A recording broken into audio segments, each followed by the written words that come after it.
Hi everyone, this is Steve. Welcome to the second part of my maintenance series. Now originally the second part was going to be replacing the air filter. I bought a K&N air filter and checking the plugs and everything, and I did actually do all of that, but unfortunately I lost the footage from a corrupt card on my camera, so I'll do that in another one where I take it out and clean it and everything, and it's pretty much showing the same procedure, so probably a little bit later on down the line. But what I'm going to do on this one is we're actually going to check the brakes. Now the brakes have actually become quite important because quite recently I've booked myself on a track day at Silverstone, so stopping obviously going to be quite an important part of that. So I'm also going to check the state of the brake fluid and see if that needs changing. I've got a little tool which I'll show you on how we actually check that. I've had a quick look at the pads, front and rear, and as a precaution I'm actually going to change the front pads because I'm not sure how much brake pad wear I'm going to get on a track day. The rear ones I'm pretty sure they're okay, so I'm probably going to just be a clean out and double check them all and everything. We're quite lucky on this bike because it's the R model, it's already got braided lines on it as well, so I don't need to worry about the lines too much. So stay tuned with me, and we'll go through. We'll start off with the front brakes. I'll probably just film doing one side of it because obviously both sides are pretty much the same, and then we'll go on to the back one. But to start with, I'm going to check the brake fluid and see how that. Okay, so this is the tool that I've got. It's a brake fluid tester, and you switch it on and it's got a series of lights on it that show the state of the actual brake fluid as to whether it's okay. What it's doing is it's actually testing the amount of water that's actually in the fluid. The more water, then the more it can expand and contract, and the less performance you're going to get out of the brakes. So obviously the less the water content, the better. So all you do is literally just switch it on like that, and then you put it in. Now what I've done just to show you is it's got a couple of little prongs. I've actually got a glass of water here, so if I actually put it in, which is obviously this is just pure water, then switch it back on, you can see the lights actually go all the way to the top. Let's see if I can get that a little bit closer. Actually goes all the way to the top there, you can see it, and then pull it out and it goes back to 0. So what we're going to do is take off the cover to the brake fluid here.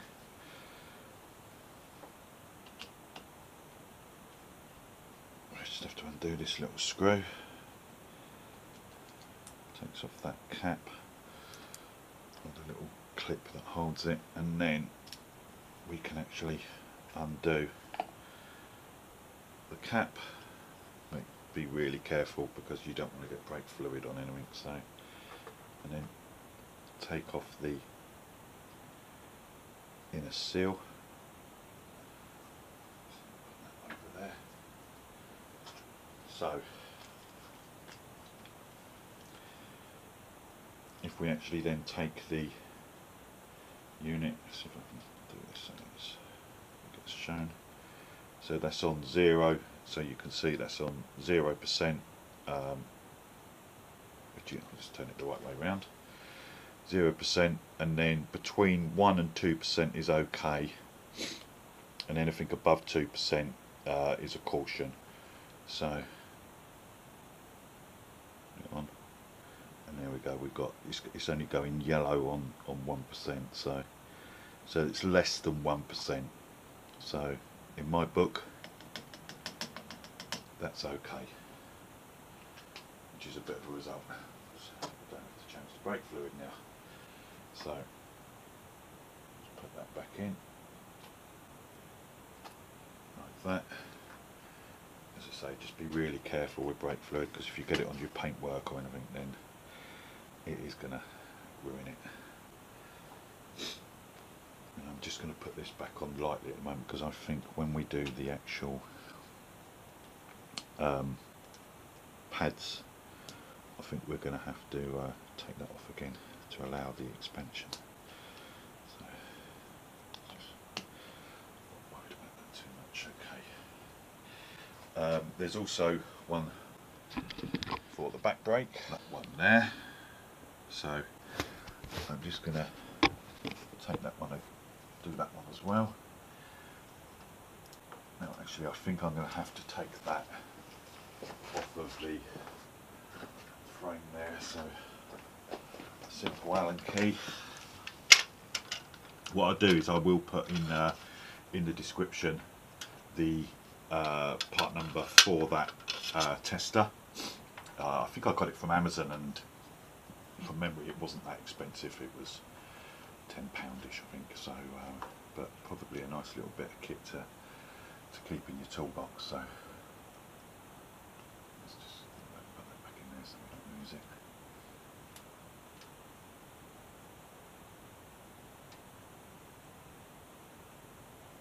Okay, so now with that off, I can get the tester again, and I'm hoping that the test is going to be the fluid's going to be the same for the front and the back, so but you can never be too sure. So take that again, let's just put that in there.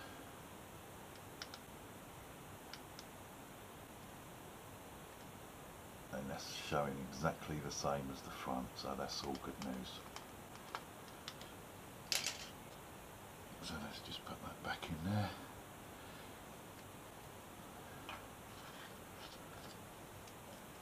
And that can go back on. So that's all good news. So all we need to do now then is change the pads and clean them all up. Okay, so first thing we need to do, take the pads out. So little clip at the back here, take that out, put it to one side, don't lose it. Then it's an Allen bolt on here, which we just crack open. Undo that, and that should just pull out, and the actual clip that holds them in is the same as well. Put them to one side because I'm going to give those a good clean. Then we can actually pull out the actual pads like that. Now on the back of the pads, if you can see that, there's actually a shim that comes off, and obviously it's had a bit of copper grease on there before, which obviously I will put back on. And you can actually see on the back of those where, I don't know if you can pick that up on the camera actually, there's a couple of circles, and that's where the pistons inside there have actually been pushing onto the shims. The main reason for the copper grease is to just stop squeal really. So now, to be honest with you, these actually aren't too bad, these ones, these actual pads, but because I'm doing the track day I am actually going to change them. I've actually bought EBC brakes. I put them side by side, so the wear is actually minimal on those. I'm actually wondering whether that is actually worth changing them. It might be a bit of a waste of a brake pad. If I can actually, I don't know if the camera will pick that up. You can actually see, I reckon there's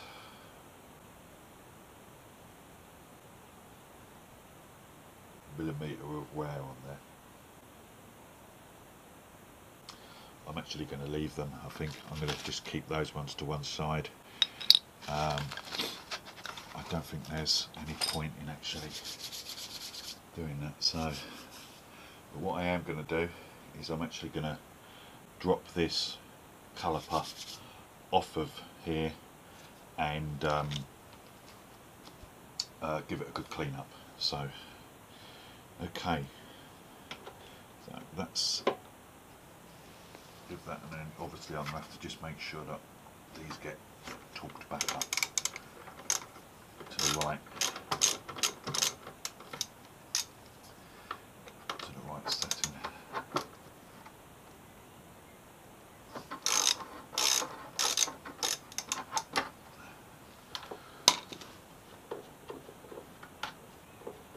Should just be these two bolts and the caliper should come off.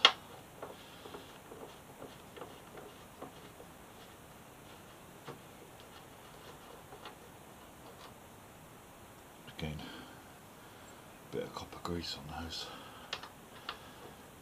all helps. Okay, so if I just unclip those off the mudguard, then you can actually see,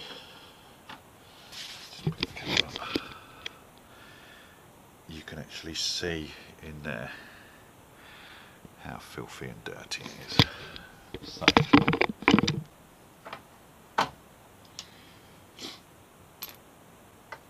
let's put those pads to one side.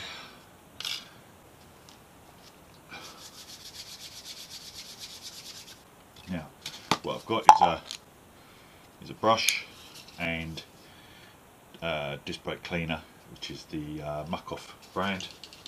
So let's give them a bit of a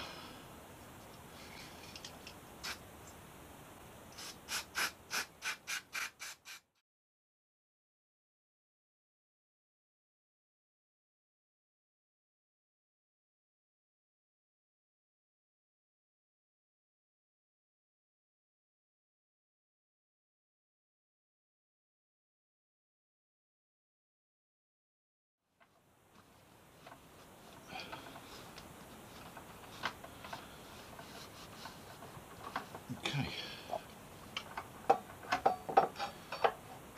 That just goes back over there.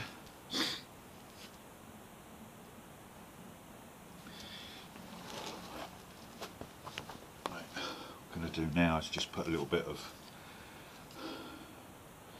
copper grease. Just put a little bit on these bolts. And it needs a little bit. There we go.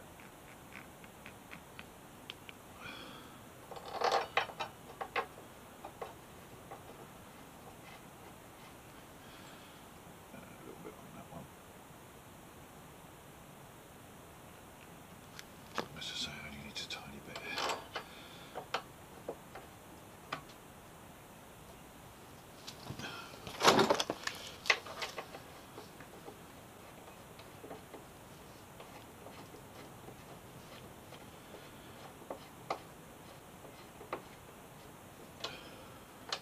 There's actually going to be a torque setting on here, which I'm going to look up in a minute.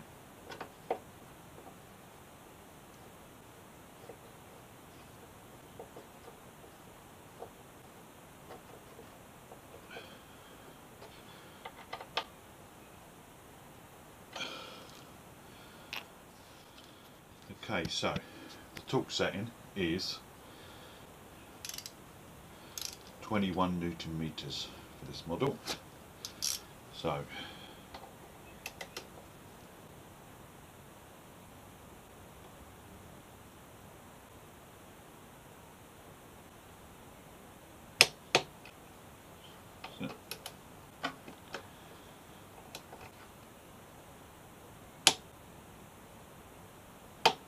didn't seem right. It does, yeah.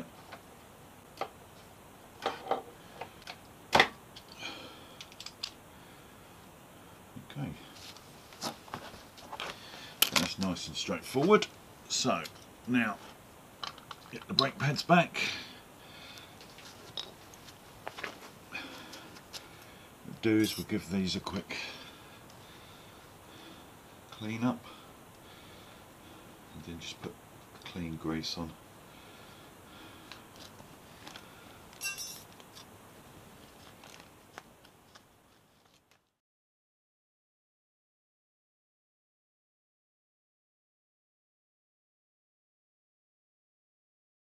Pads, so they must be originals. So a little bit of copper grease just on the back of them there, and then just push the shims over it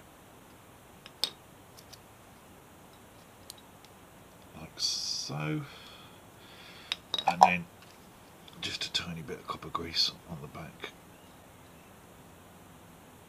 Nothing worse than squeaky brakes. I'm actually gonna just put that on there.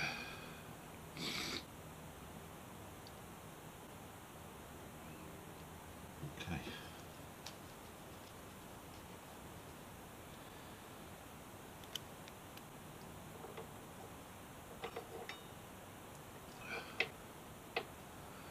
That goes in there. And that one goes in there. And then we get the bolt. Give that a bit of a clean.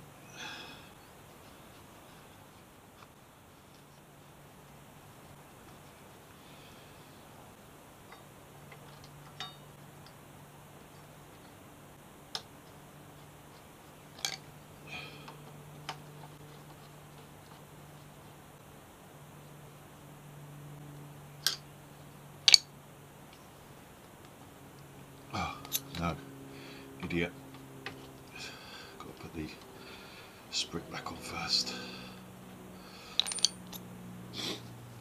Now then, which way round does that go? Ah, yeah, like that, I think. What happens here now then is these are a pain to, because you've got the pressure of the pin.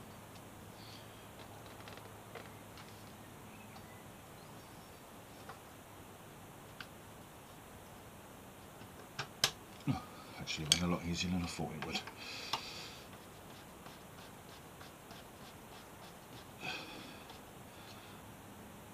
That goes in there like that, and then your pin, circle pin goes on there like that, and there you go. Job done. Now what I will do is just push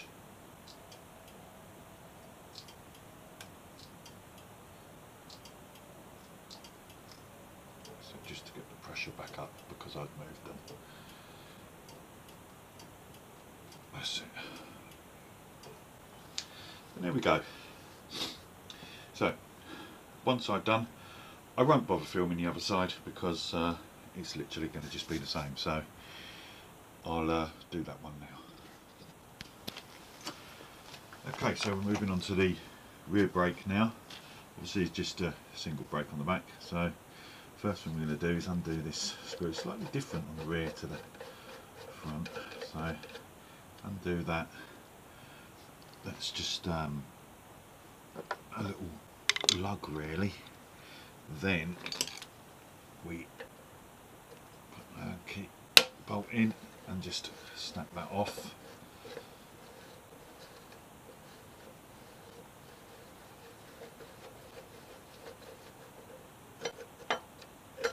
Take those out, take that one out, and then I'm sure I might have to, oh, there we go. Just going to take the caliper off. So now that one is 12mm.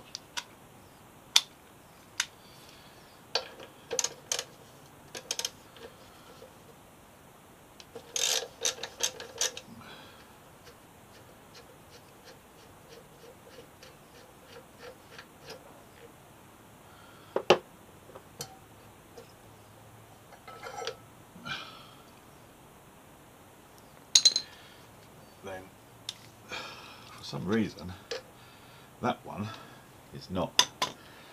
Now I actually tried 16 mils, not 16 mil, 15 mil. But 15 mil seems a little bit loose, so I've got a 9 16, which feels a lot better. So I'm actually going to do it with a 9 16, which is just very peculiar.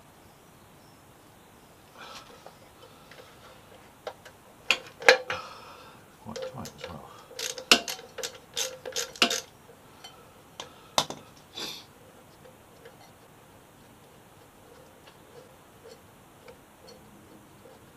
Now this one just has a single piston on it. So what it does is it, that's maybe the reason why it's,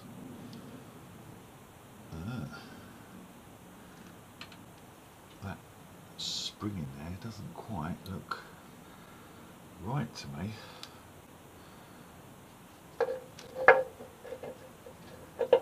Yeah, but the way it works is it actually slides on here. So when the piston moves, it's pushed out. It's moving the actual caliper rather than coming in from both sides. Let's just see if we can get this spring out. Does that look damaged? I think that's alright. We just move that back a bit like that. That's fine. So again, the pads look absolutely fine. There's nothing wrong with them at all. So what we're going to do is do the same as we did on the front.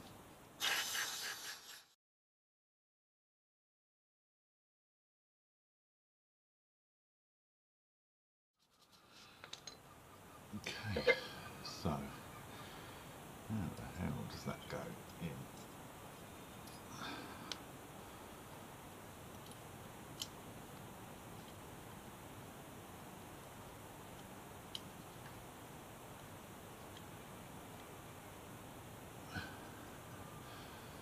Looks like it goes something like that, and then I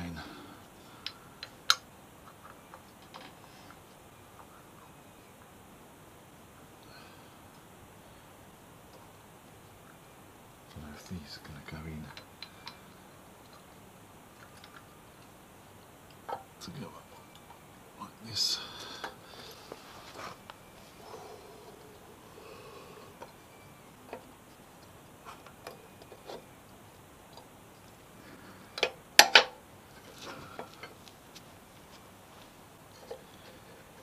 Actually seems quite reasonable.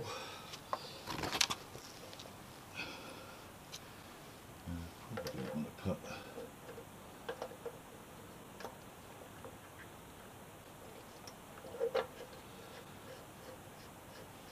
one in first.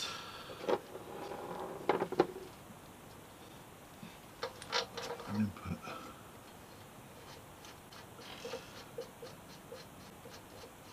that one in just to hold it in place. And see if we can actually get these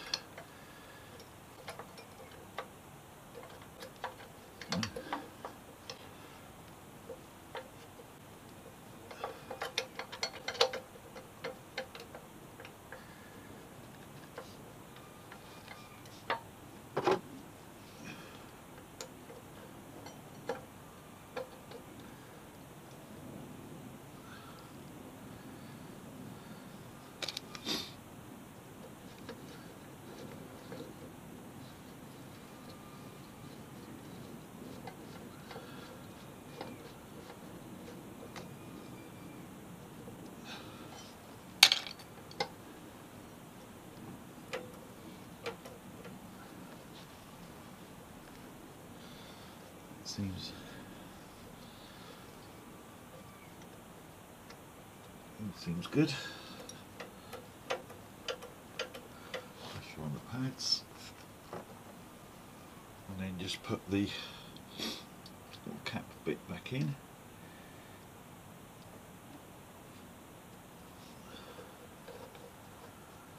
And then all I've got to do now is just check the torque setting.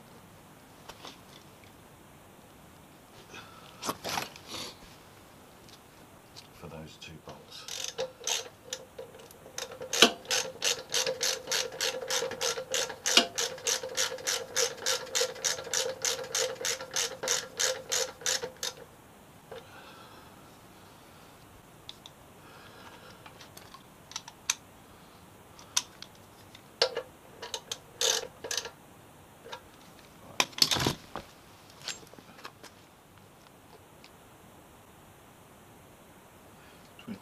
Newton meters. So take that off there, put that on there. Need the correct adapter. So we'll give that one 22 Newton meters.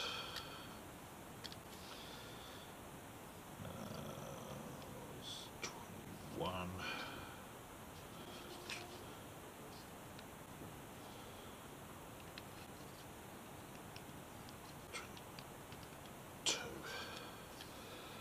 That's it. So let's do that one first.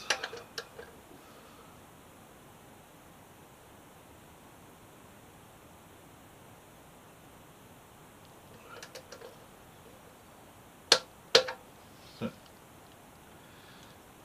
take that off. Put that on.